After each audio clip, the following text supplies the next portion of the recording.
Okay, after about a year's rest from Dollhouse, I'm finally getting back into this thing. For those who are just tuning in, I'm doing a review of every single Dollhouse episode from a feminist standpoint. The point is to show feminists that they're mostly wrong about Dollhouse being misogynistic.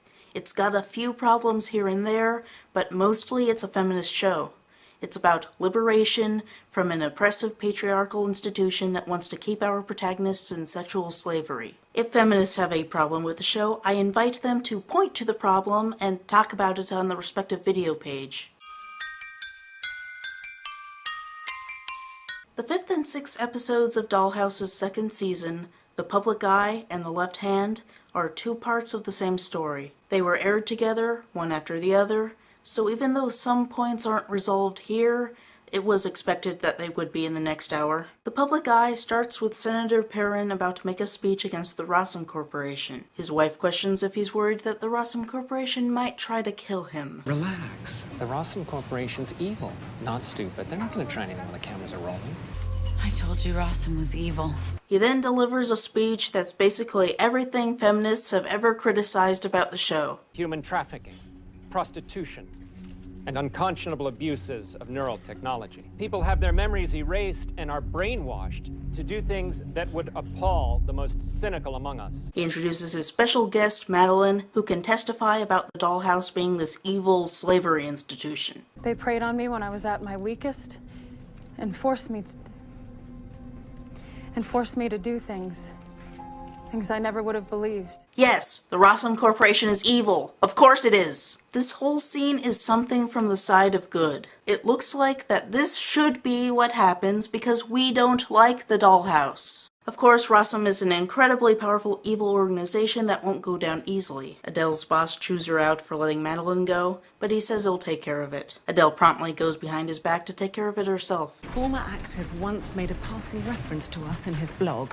That was his last entry. I told you Rossum was evil. Echo indicates that there's something off about Perrin's wife Cindy, and Ballard figures out that her identity was manufactured by someone with a lot of resources, namely the Rossum Corporation. Adele believes her to be a sleeper assassin like November, so Ballard's going to go in and rescue Madeline from her. Topher uses some of Alpha's technology to create a device he calls the Disruptor, which will cause anyone with active architecture in their brains within a 50-foot radius to experience extreme pain and soon pass out. He demonstrates this on an active named Kilo, played by Dollhouse writer Marissa Tancarorin, Joss Whedon's sister-in-law, by the way, during which time he treats her in a condescending manner. Isn't she so cute and tiny? Some feminists construe that this means that the female writer was disrespected by the male writers, but there's no way to really know that. Topher is a jerk anyway, and soon he'll have to examine his beliefs about actives when he confronts his DC counterpart in the next episode. So this could just be setting him up for that. So alone.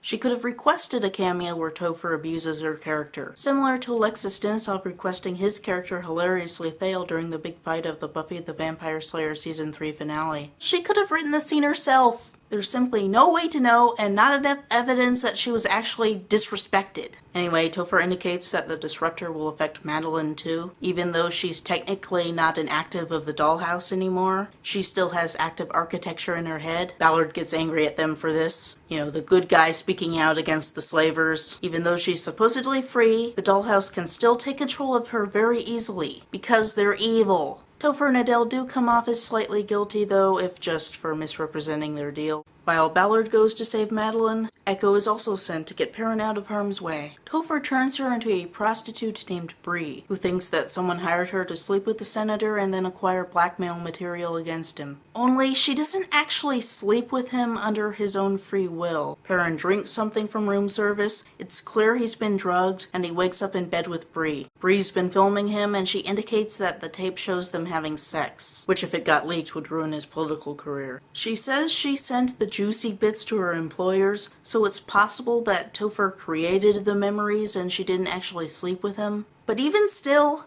there's no recognition that the scenario described is rape. Even that Supernatural episode, Season 7, Time for a Wedding, at least alluded to its premise being date rape. But Dollhouse just focuses on the sex tape being bad for Perrin's political career. That is a major feminist mistake I cannot ignore. If the goal is gender equality, then female against male rape has to be treated just as seriously as male against female rape. Bree apparently doesn't make a very good distraction. Perrin immediately figures out she's an active, and he drives her to his house to meet with Cindy and Madeline to show them the active. He tries to convince her that her identity is fake, but Topher did a good job as always, and he can't find any holes to point out. You've been manipulated. You were probably desperate and alone, and they used that against you. Forced you to be a slave so the wealthy can have a play toy. It's despicable. I told you Rossum was evil.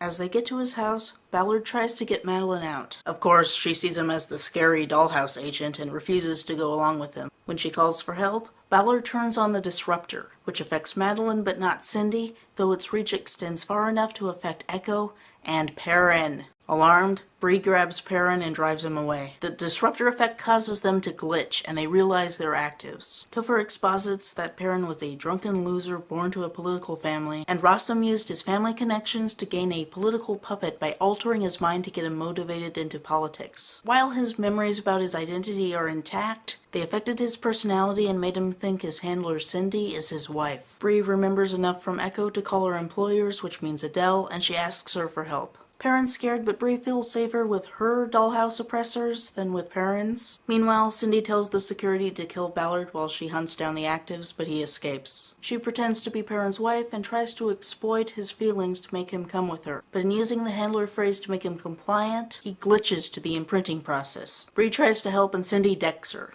This triggers a ton of memories of people beating her up, and she gets her fighting skills along with the rest of the Echo persona. Some feminists have suggested that this uses the depiction of violence against women in a fetishistic way, where chauvinistic male viewers get off on seeing a repetition of someone smacking Echo. I disagree. This is an empowering moment where she gets back her fighting ability. Memories are associated with stimuli, and the strongest memories are connected to pain, so it makes sense that being struck causes her to recall. This scene is feminist because of the way the gender roles are switched, where the man is emotionally vulnerable and unable to defend himself against his evil romantic partner, who is a woman, and the victimized woman is able to fight her way out and rescue her companion. This scene has some similarities to the scene in Omega when Echo fights Alpha. Echo has managed to glitch her soul persona past the imprint barriers and now unites her personalities to fight off the person victimizing her in one of Joss's more overt feminist messages. You just woke up a lot of people, and they all think you're a bitch.